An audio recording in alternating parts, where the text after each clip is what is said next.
crenças, cara, a forma que a pessoa se enxerga, eu não sou amado, as pessoas são melhor que eu não consigo, eu sou inferior, eu sou insuficiente, envolve um trabalho bastante difícil, porque normalmente essas crenças são muito rígidas. Como elas são formadas durante a história do indivíduo, é muito difícil você convencer ele que ele não é aquilo.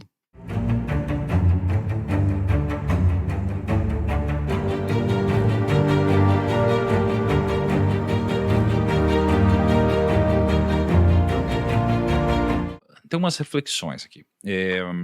A gente está falando de um hábito, então a gente está falando sobre a mudança de um hábito, né? A lógica ali do gatilho, a rotina, a recompensa.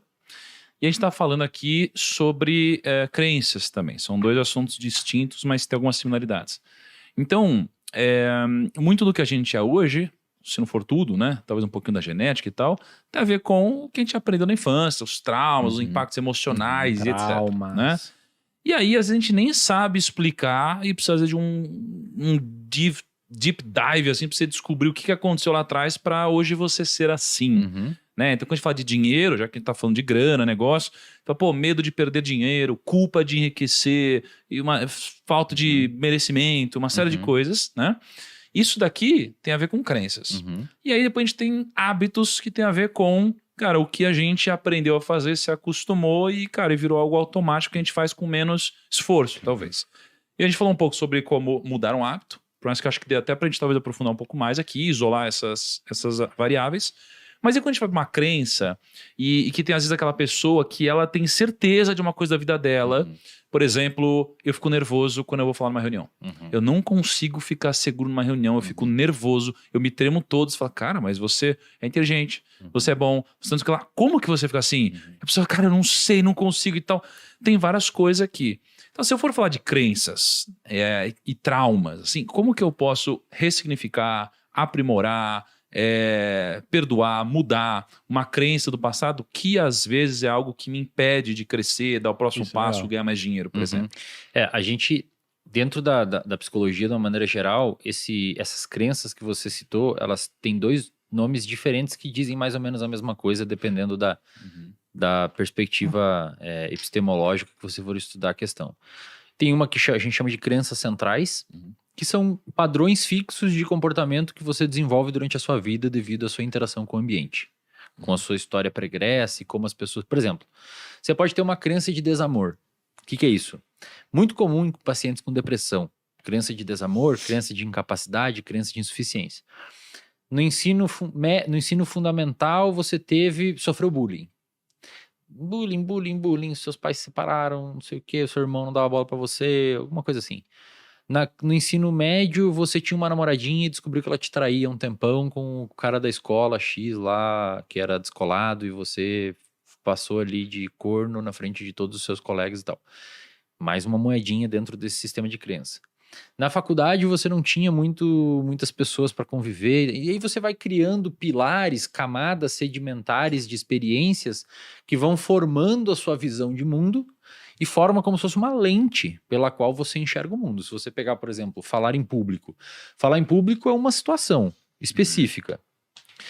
Tem pessoas que enxergam a mesma situação de forma distinta. Você enxerga de um jeito, uma oportunidade de falar em público, vou lá. Ele enxerga de outra, não tem muito problema, eu vou fazer. O outro, não, pelo amor de Deus, e o outro nem ferrando que eu falo em público. Então, a situação em si, ela não tem poder de alterar a emocionalidade de uma pessoa. Depende da forma como essa pessoa enxerga essa situação. E a forma como essa pessoa enxerga essa situação é pautada e fundamentada por essas crenças centrais, que podem também ser chamada de comportamento regido por regras, que é um outro tipo de nome, mas basicamente para a mesma coisa.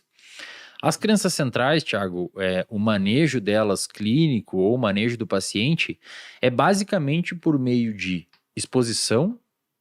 Então, cara, se você não consegue falar em público, se você tem dificuldade de lidar com ganhar dinheiro, etc., é você criar um contexto onde ofereça a essa pessoa provas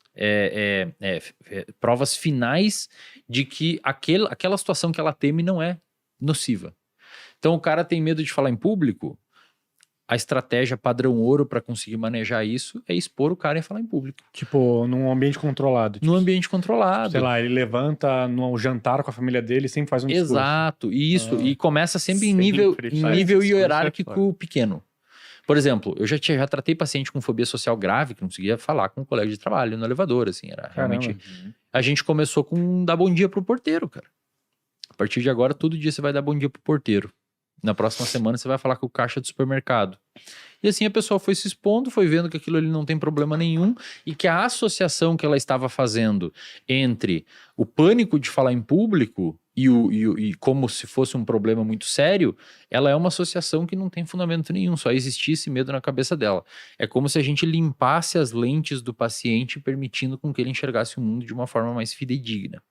É tipo meio que mostrar pra ele que não tem problema nenhum. Exato. Esse hoje é o padrão ouro, cara, que a ciência mostra para lidar com crenças centrais e principalmente, né, nesse caso não seriam necessariamente crenças centrais, mas esses comportamentos fóbicos.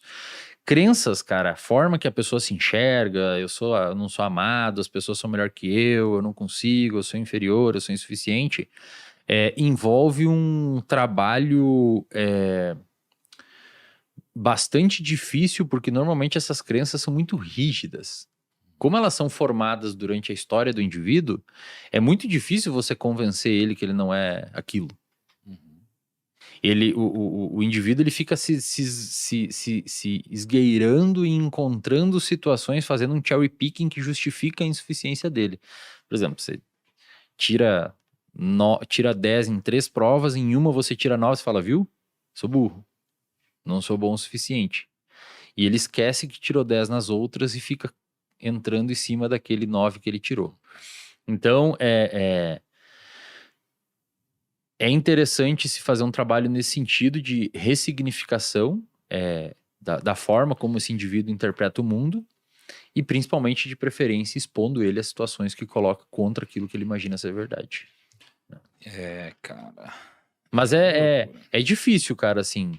É difícil. Alguns pacientes são bem resistentes e não mudam, cara, mesmo sendo, por exemplo, um empresário de sucesso. Às vezes o cara é um puta empresário. Eu já atendi muito, né? Eu atendi atleta olímpico, jogador de futebol e não sei o quê. Os caramba 4 no topo do mundo e se acham uns merda muitas vezes.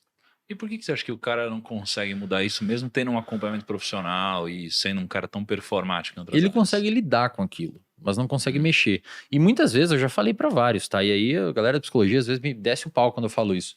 Eu falo, cara, muitas vezes você nem precisa mexer nisso nele, porque foi o que fez ele estar lá. Tem um cara que se acha incapaz e se acha um péssimo sujeito no sentido de performance, e como mecanismo compensatório faz ele ter disciplina pra treinar mais, porque ele quer ser um cara bom. Aí você tira essa sensação dele de se achar não tão bom o suficiente, às vezes ele relaxa e procrastina o treino. Então, às vezes, aquela sensação ruim foi o que levou ele a chegar lá. Só que aí, claro, quando ele chega lá, ele fala, bom, agora eu já cheguei onde eu não quero mais essa sensação ruim. E eu falo, beleza, cara, a gente vai trabalhar isso. Primeiro, vai ser muito difícil você tirar isso de você. Você vai aprender a conviver com isso e não tirar isso de você. E você tem que entender que isso pode ter tido uma função significativa na sua vida para fazer você chegar onde você tá. Sim. Os medos são excelentes motivadores.